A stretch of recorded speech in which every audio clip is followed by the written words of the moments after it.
When Rachel and I reconnected for that dinner in August of 2021, we were in Santa Barbara, got caught up on a bunch of stuff. It'd been some time since we had seen each other.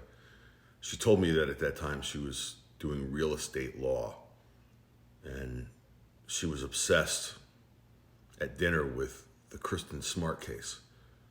Those of you on Instagram know this case well because it happened in your own backyard. Anyway, Rachel and I discussed the case a lot. And this was one of those moments that should have been a red flag for me. This is where she kind of laid the groundwork for her career lies. I'm a lawyer, doing real estate law. And she, at that point, indicated that her friend, slow district attorney Dan Dow, had offered her the opportunity to work on the case and sit in what they call second chair.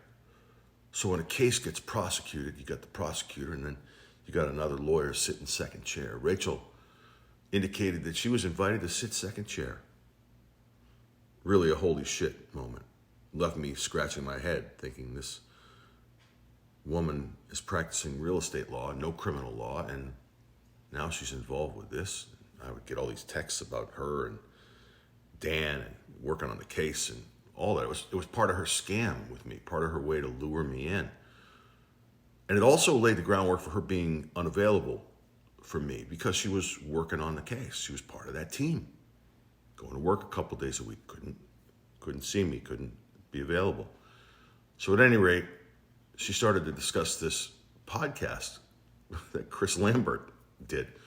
It's an amazing podcast about the case. Chris worked his ass off on this thing. And I listened to it, and I got into the case too. I'm a crime TV junkie anyway. Today, on my Instagram account, I got a follow from Chris Lambert.